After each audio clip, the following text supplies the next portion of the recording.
नमस्कार। आज के डीप डाइव में हम बात करेंगे सूर्य नमस्कार की। हाँ, सूर्य नमस्कार योग की एक बहुत ही पुरानी वैज्ञानिक विधि कह सकते हैं इसे। नाम का मतलब ही है सूर्य को नमस्कार या अभिवादन। बिल्कुल। और हमारे पास जो जानकारी है वो बताती है कि ये सिर्फ एक एक्सरसाइज नहीं है, ये उससे कहीं ज्यादा है। सही कहा। सोर्सेज बताते हैं कि सूर्य ही है जो सभी प्राणियों को ओज, तेज और बल देता है। एक श्लोक भी है ना वैदिक साहित्य में, आदित्यस्य नमस्काराण्ये कुर्वन्ति दिने दिने। हाँ, आयु प्रज्ञा बलम वीर्यम तेजस तेषाम च जायते। हाँ, मतलब जो रोज सूर्य नमस्कार करते हैं उनकी उम्र, बुद्धि, बल, वीर्य और तेज ये सब बढ़ता है, रोग भी दूर होते हैं। बिल्कुल।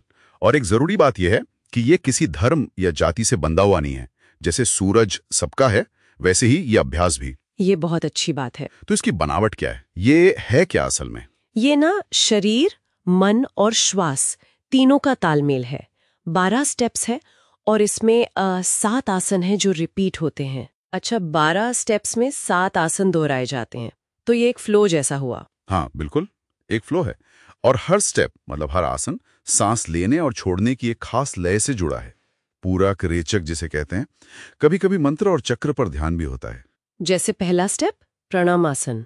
हाँ, प्रणामासन यानी नमस्कार मुद्रा। इसमें सांस सामान्य रहती है और मंत्र है ओम मित्राय नमः। मित्र मतलब दोस्त, सूर्य का एक रूप। अनाहत चक्र पर ध्यान।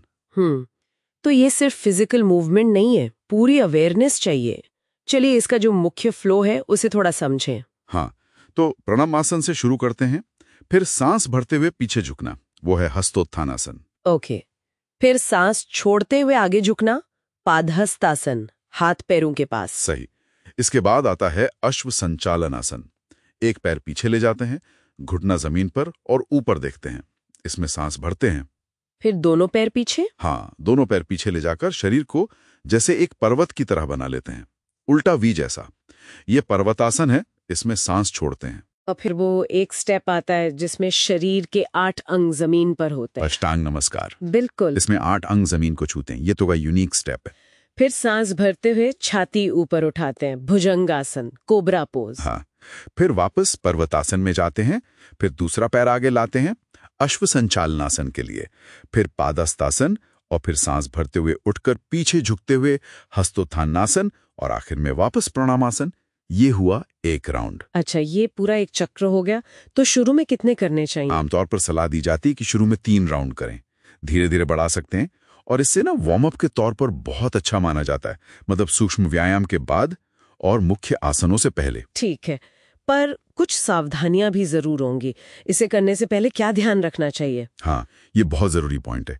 सबसे पहले तो अगर आप नए हैं तो किसी अच्छे योग टीचर के गाइडेंस में ही शुरू करें। जल्दबाजी बिल्कुल ना करें। और कुछ खास कंडीशंस जब नहीं करना चाहिए? हाँ, कई हैं। जैसे तेज बुखार हो, कोई हार्ट प्रॉब्लम हो, हाई ब्लड प्रेशर है, हर्निया की दिक्कत है या कोई ऑपरेशन हुआ हो हाल में, तो नहीं करना चाहिए। अच्छा। और बहुत ज़्यादा थकान हो, स्ट्रेस या डिप्रेशन फील कर रहे हों, तब भी अवॉइड करें। बहुत ज़्यादा गर्मी या सर्दी में भी बचना चाहिए। महिलाओं के लिए पीरियड्स के दौरान और प्रेगनेंसी में चौथे महीने के बाद इसे नहीं करना है। और डिलीवरी के बाद? नॉर्मल डिलीवरी के भी कम से कम 4 महीने बाद, वो भी टीचर से पूछकर ही शुरू करें। और हाँ, अगर कमर या गर्दन में दर्द रहता है तो पहले एक्सपर्ट की सलाह जरूर लें। ओके। और छोटे बच्चे या बहुत बुजुर्ग लोग? हाँ, 5 साल से छोटे बच्चे और बहुत ज्यादा उम्र वाले लोगों के लिए ये रिकमेंडेड नहीं है। ठीक है, तो ये सब सावधानियां ध्यान में रखकर अगर किया जाए तो इसके फायदे क्या है, असर क्या होता है? फायदे तो बहुत हैं। सबसे पहला तो ये पूरे शरीर का व्यायाम है, मतलब सिर से पैर तक सब कुछ इन्वॉल्व होता है।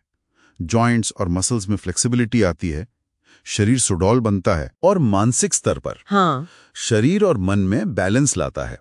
और एक बहुत इंटरेस्टिंग बात जो सोर्सेज में मिलती है, ये वजन को बैलेंस करता है। वजन बैलेंस करता है मतलब अगर किसी का वजन ज्यादा है तो उसे कम करने में मदद करता है, और अगर कोई दुबला पतला है तो वजन बढ़ाने में मदद करता है। अरे वाह, ये तो कमाल की बात है।